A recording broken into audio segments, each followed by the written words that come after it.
Hi children, எல்லோரும் எப்படி இருக்கீங்க? நல்லா இருக்கீங்களா? அன்றைக்கி ஸ்ரீலலிதா கதை நேரம் பகுதிக்கு போகலாமா?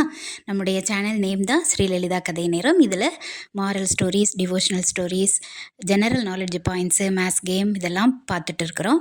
மாறி மாறி அதோட நம்ம அயோத்தி நகரம் கும்பாபிஷேகத்தொட்டி ராமாயண தொடரும் நம்ம பார்த்துட்ருக்கோம். இன்றைக்கி 27வது பதிவை இப்போ நம்ம பார்க்கலாம். சரிங்களா? 28வது பதிவை நம்ம இப்போ பார்க்கலாம். அதுக்கு முன்னாடி ஸ்ரீராம பெருமான மனதார ஒரு முறை பிரார்த்திக்கலாம். ஸ்ரீராம ராம ராமேதி ரமே ராமே மனோரமே சகசரநாம தத்துல்யம் ராமராம வரானனே. ஸ்ரீராம் ஜெயராம் ஜெய் ஜெயராம். அதாவது போன பதிவில் 27வது பதிவில் நம்ம எதில் முடிச்சிருந்தோன்னா ஹனுமன் சீதாதேவியை பார்த்துட்டார் இல்லைங்களா? அதுக்கு அடையாளமாக சூடாமணி எடுத்துட்டு அவர் திரும்ப வந்துட்டுருக்கிறாரு. அப்போ திரும்ப ராமரை பார்க்குறதுக்கு முன்னாடி, அதாவது கிஷ்கிந்தைக்கு போகிறதுக்கு முன்னாடி நாம் இங்கே உள்ள அரக்கர்களுக்கு மத்தியில் அவங்க மனசில் நம்ம ஒரு பயத்தை உருவாக்கணும். அப்போ தான் அவங்க சீதாதேவிக்கு இனிமேல் அவங்க துன்பம் செய்ய மாட்டாங்க அப்படின்னு இவருக்கு ஒரு எண்ணம் வருது ஆஞ்சநேயருக்கு, ஹனுமனுக்கு. உடனே என்ன பண்ணுறாரு, அசோகவனம் இருக்குது இல்லையா, அதை கொஞ்சம் கொஞ்சமாக அழிக்க தொடங்குறாரு. அங்கே இருக்கக்கூடிய அரக்கியர்களெல்லாம் விரட்டுறாரு. அந்த அரக்கியர்களை துன்புறுத்துறாரு. அந்த அரக்கியர்கள்லாம் ராவணன் கிட்ட போய் ஒரு பெரிய குரங்கு ஒன்று எங்கேருந்தோ அசோகவனத்தை இப்படி அழிச்சிட்ருக்குது அப்படின்னு அரக்கியர்கள்லாம் ராவணன் கிட்ட சொல்கிறாங்க. உடனே ராவணனுடைய மகனுக்கு பேர் அட்சயகுமாரன். அவன் சொல்கிறான், நான் போய் அந்த குரங்கை கொண்டுட்டு வரேன் அப்படின்னு சொல்லிட்டு அவனும் ஒரு சின்ன ஒரு படையை திரட்டிட்டு அசோகவனத்துக்கு வரான். அசோகவனத்தை அங்கே ஹனுமன் கொஞ்சம் கொஞ்சமாக இருக்கிறாரு. அப்போ அதை பார்த்துக்கிட்டு ரொம்ப ஆத்திரம் வருது இவனுக்கு, அட்சயகுமாரனுக்கு. அப்போ அவன் கூட்டிகிட்டு வந்த படையை ஹனுமனுக்கு மேலே பாய விடுறான். ஹனுமருக்கு உடனே கோபம் வந்துடுச்சு. கோபம் வந்தோடனே இப்போ ரொம்ப சத்தமாக அவர் சத்தம் போட்டுகிட்டே மரங்கள், அவர் ரொம்ப பலசாலி இல்லையா, மரங்களெல்லாம் வேரோடு பிடுங்குறாரு. வேரோடு பிடுங்கி வீசுகிறாரு. அரக்கர் படையினரில் கொஞ்சம் பேரை அவர் அவருடைய வலிமையினால் கொல்றாரு. அது அவர் கோபத்தில் அப்புறம் அங்கே ஒரு இரும்பு தூண் இருந்தது. அந்த இரும்பு தூணையே அவருடைய பலத்தால் பிடுங்கிட்டார். அதை கொண்டு பல பேரை தாக்குறாரு. இங்கே அங்கேயுமா தாவி குதிக்கிறாரு.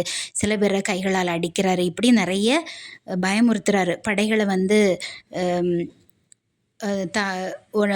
தலைமை தாங்கி வந்தார் இல்லையா அட்சயகுமாரன், அவரையும் கூட ஒரே அடியில் அடிச்சிட்டாரு. பாவம் அவர் உயிரிழந்துட்டார் அட்சயகுமாரன். அப்போ இந்த படையினர்கள்லாம் என்ன பண்ணுறாரு, ராவணன் கிட்ட ஓடி போய் இப்படி அட்சயகுமாரனை இப்படி அந்த குரங்கு அடித்து கொன்னுடுச்சு அப்படின்னு சொல்கிறாங்க. அதாவது அவனுக்கு ரொம்ப சினம், ரொம்ப கோபம் வந்தது. யாருக்கு? ராவணனுக்கு. மகனை இப்படி அடித்து கொல்லக்கூடிய அளவுக்கு அந்த ஒரு குரங்கு இது எதுன்னு நம்ம பார்க்கணுமேனு ரொம்ப கோபம் கொண்டு அவர் ஆவேசத்தோடு எழுந்தான். அதை பார்த்துட்டு அவனுக்கு ராவணன் இருக்கார் இல்லையா, அவருக்குடைய மூத்த மகனுக்கு பேர் இந்திரஜித்து. அவருக்கு மேகநாதன்கிற இன்னொரு பேரும் உண்டு. அவர் சொல்கிறாரு, தந்தையே, அந்த அற்ப குரங்கு தானே, அந்த அற்ப குரங்கை அடக்கிறதுக்கு நீங்கள் ஏன் போகணும், நானே போகிறேன். இப்போதே போய் அதை அடக்கி கட்டி இழுத்துட்டு உங்கள் முன்னால் நிறுத்துகிறேன் அப்படின்னு சொல்லி அசோகவனத்திற்கு இந்திரஜித்து போகிறான்.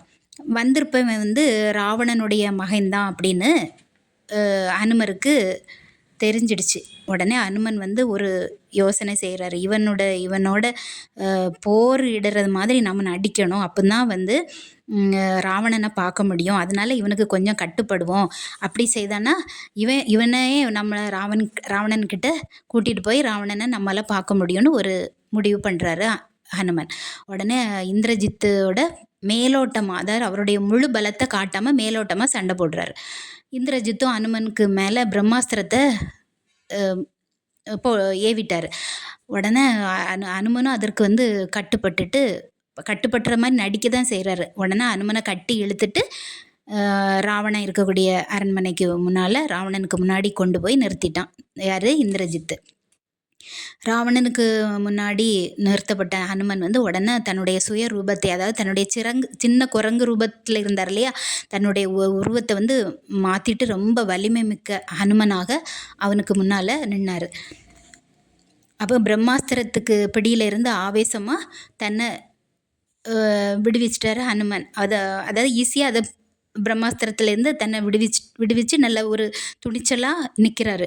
அதை பார்த்துட்டு ராவணன் வந்து ராவணன், இந்திரஜித்து எல்லாருமே ரொம்ப ஆச்சரியப்பட்டு நிற்கிறாங்க. பிரம்மாஸ்திரத்துக்கே வச்சு இவரை ஒன்றும் செய்ய முடியலையேங்க அப்படின்னு நினச்சிட்டு ரொம்ப ஆச்சரியமாக இருக்கிறாங்க. ராவணன் ரொம்ப உயரமான ஒரு சிம்மாசன பீடத்தில் இருந்து ஆட்சி செய்துட்டு இருந்தான். அனுமர் வந்து கீழே நின்றுட்டுருக்காரு. கீழே நின்றுட்டு இருந்த அனுமன் என்ன பண்ணுறாரு, அவருக்கு நல்ல சக்தி உண்டு இல்லையா, அவரும் ராவணனுக்கு சரிசமமான இருக்கையில் நம்ம இருக்கணும்னு சொல்லிட்டு அப்போதே தன்னுடைய வாளை வந்து அவருடைய சக்தினால் ரொம்ப நீட்டி அதை என்ன பண்ணுறாரு, சுருளாக வந்து சுருட்டி அந்த ராவணன் இருக்கக்கூடிய சிம்மாசனத்துக்கு உயரத்துக்கு சுருட்டிட்டார். அதை வந்து ஒரு ஆசனம் மாதிரி அமைச்சிட்டு அதுக்கு மேலே ஏறி அவருக்கு ராவணனுக்கு சரிசமமாக ஒரு உயரத்தில் ஒரு ஆசனத்தில் உட்கார்ந்துட்டார் அனுமன். அதை உட்காந்துட்டு அவர் சொல்கிறார், நான் வந்து ராமனுடைய தூதன். நீங்கள் வந்து ராமன் இல்லாத வேளையில் சீதையை தூக்கிட்டு வந்தது வீர செயல் இல்லை. சீதையை கொண்டுட்டு போய் நீங்கள் விடணும். இல்லாட்டனா நீங்கள் விடலைன்னா ராவணன் நீங்கள் போரில் வந்து நீங்கள் வந்து உயிரிழக்க வேண்டி வரும் அப்படின்னு ராவணன்கிட்ட இவர் அனுமன் எச்சரிக்கிறார். அறிவோடு நடந்து கொள்ளுங்க அப்படின்னு புத்திமதியும் சொல்கிறாரு. அப்போ அனுமனுக்கு அனுமர் வந்து இப்படி வாழை நீட்டி அவனுக்கு சரிசமமாக சிம்மாசனத்தில் உட்காந்து பேசுறது, இவனுக்கு அறிவு புத்தி சொல்கிறது, இதெல்லாம் ராவணனுக்கு கொஞ்சம் கூட பிடிக்கல. அதை பார்த்துட்டு ராவணனுக்கு ரொம்ப ஆத்திரம் வருது. அவன் அரக்கரோட தலைவன் இல்லையா, அவன் ரொம்ப கோபத்தில் வந்து பக்கத்தில் உள்ளவங்கள்ட்டலாம் இந்த குரங்கை வந்து கொல்லுங்கடா அப்படின்னு சொல்லி உத்தரவு போடுறான் ராவணன். அப்போ அங்கிருந்த ராவணனுடைய தம்பி, அவருக்கு பேர் விபீஷணன். அவர் வந்து இந்த அரக்கர் இனத்தில் அவர் வந்து கொஞ்சம் அவர் நல்லவர், அவர் தப்பி பிறந்துட்டார். இவருடைய ராவணனுடைய தம்பி விபீஷணன். அவர் வந்து ராவணனை வந்து தடுத்து சொல்கிறாரு, தூதுவனாக வந்தவனை வந்து கொல்வது அரச நீதி ஆகாது அப்படின்னு ராவணனுக்கு புத்தி சொல்கிறாரு விபீஷணன்.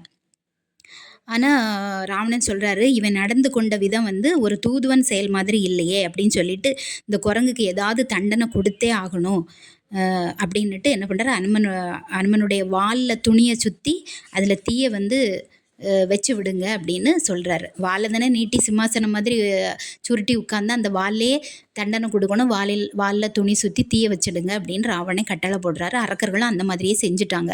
அப்போ வாலில் வந்து தீப்பத்தினதும் இவர் என்ன பண்ணார், அனுமன் அந்த தீயை கொண்டே தலைநகரம் அந்த அவர் ராவணன் இருக்கக்கூடிய